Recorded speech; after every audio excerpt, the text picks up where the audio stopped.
So I got some comments wanting me to compare the Aeons to the Archons on my last Honkai Star Rail versus Genshin video. And that one was comparing the Traveler to the Trailblazer. If you're interested in that, I am going to try to have it linked below, or maybe in the info cards if I can figure out how those work. Admittedly, I really wasn't sure I was going to take on this topic because while comparing the two main characters of these series is really easy and straightforward, comparing the Aeons to the Archons is not the same way. Underneath the comment suggesting this video, there were a lot of people with different opinions on the subject, and everyone raised interesting points.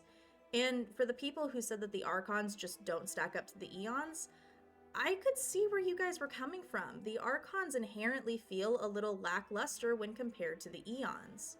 One comment went so far as to say that the Archons don't even feel like gods, which, in my opinion, is a bit extreme. But honestly, even with that, I can see where you guys are coming from.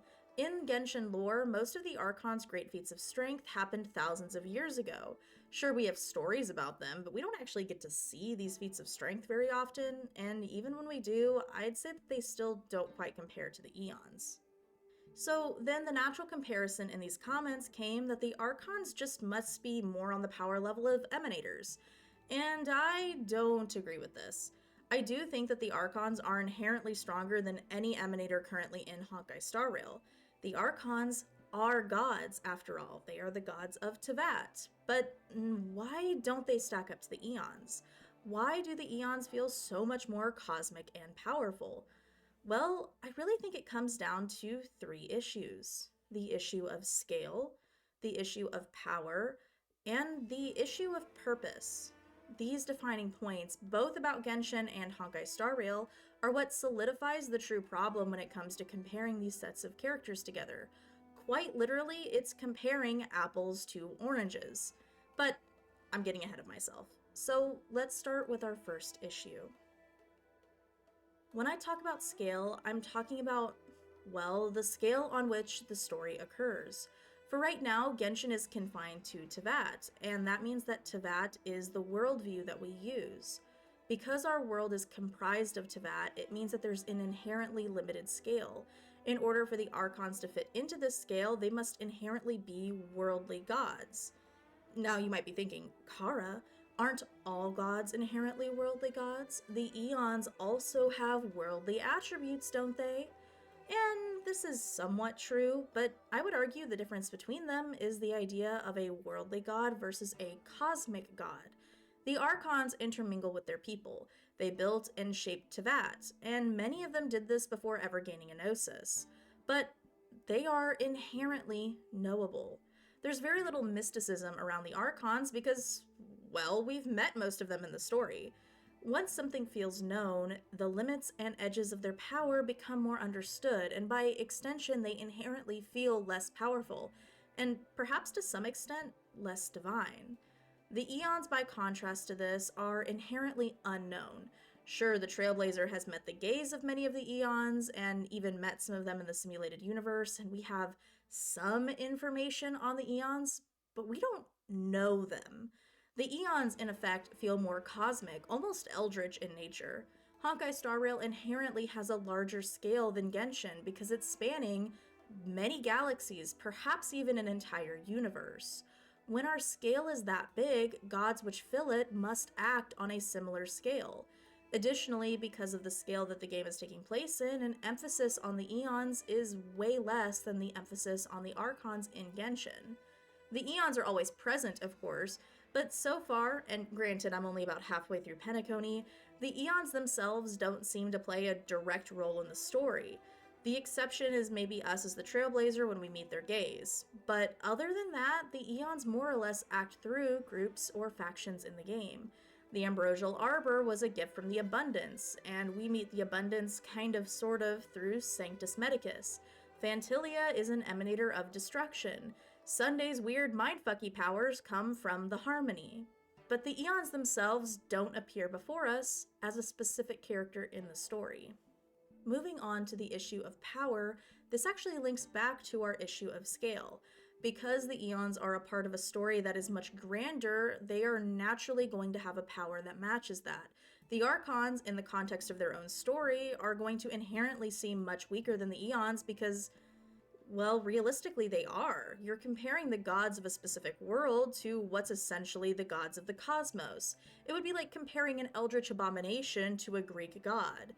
Additionally, the Archons have a gnosis, and this is what inherently makes them an Archon. Some people have pointed out that this power is from Celestia and not the gods themselves, which then again makes them not inherently as powerful as the Aeons.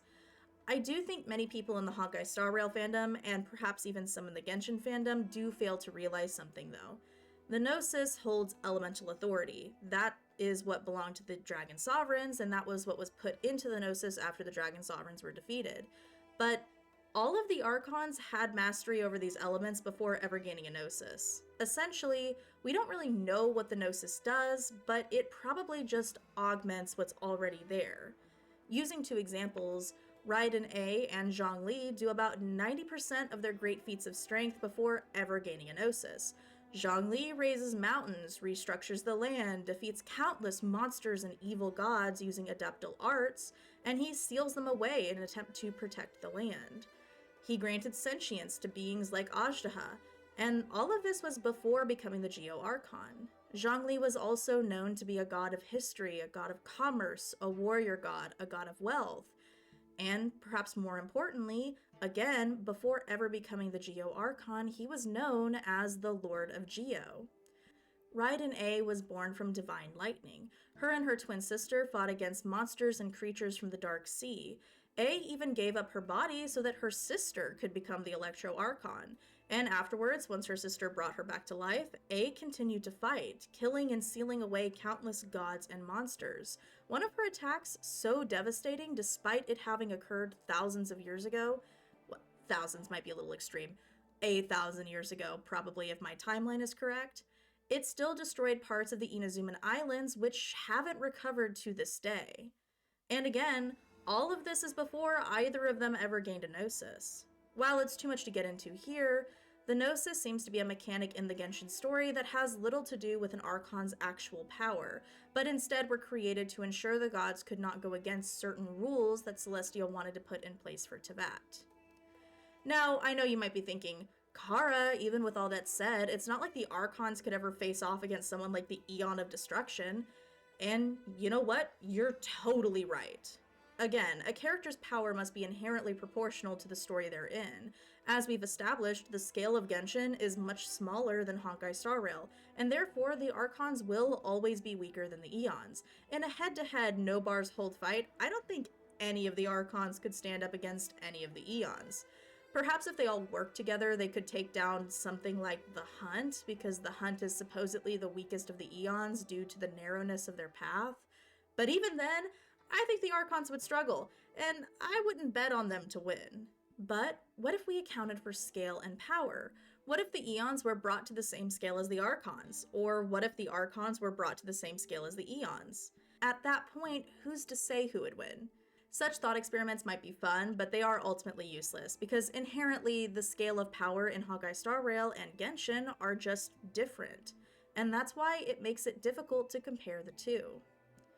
This leads us into our final issue, the issue of purpose. The Archons don't serve the same purpose as the Aeons. While they are, in effect, both gods, the Archons are much more personal gods. Again, it's the difference between an eldritch abomination and a Greek god. Part of why the Archons might feel somewhat lackluster when compared to the Aeons is because the Archons feel inherently more knowable than the Aeons. The Archons' purpose in the story of Genshin is to offer insight and help us as the MC, while also actively protecting their interests in Teyvat. The Archons are meant to feel like characters in the world that have a vested interest in both us as the MC and in Teyvat. The Aeons don't have this same care. The Hunt is only concerned with hunting the Abundance. The Abundance is only concerned with ensuring the fact that death doesn't touch the living. The Aeon of Destruction is only concerned with complete and utter destruction. The purpose of the Aeons has not been fully explored yet in Honkai Star Rail, but inherently they are not personal gods. They in general don't even seem that concerned with the people who walk their path, as if for the most part mortal lives are mere afterthoughts. Their purpose in the story is inherently different in Honkai Star Rail. and this contributes to their power and scale. We aren't supposed to get to know the Aeons, at least not right now. We're meant to get to know the people in Honkai Star Rail. The truth of the matter is that neither the Aeons or the Archons are better than one another. They just really aren't comparable. The Aeons would be a poor set of characters to place in Genshin because they inherently wouldn't match the scale of the game.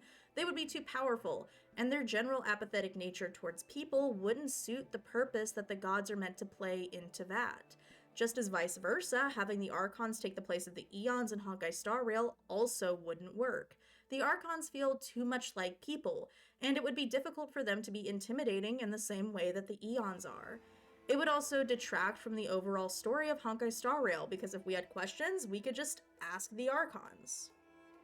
And there you have it, my deep dive into this topic. I hope you guys liked it, as it was kind of difficult to write, but also I had a really great time writing it. I know that this video probably turned out pretty different from how people were expecting, but again, I actually really enjoyed myself, so I really hope you guys did too. Also, as a quick update, I have actually opened a sticker shop on Ko-Fi. I ship internationally, and anyone who orders a 9-pack will get a handwritten thank you note from me. If you liked this video, then like, subscribe, leave a comment, share it with your friends, anything to make me feel like I'm not screaming into the void. And with that, I'll say goodbye. May your journey take you starward.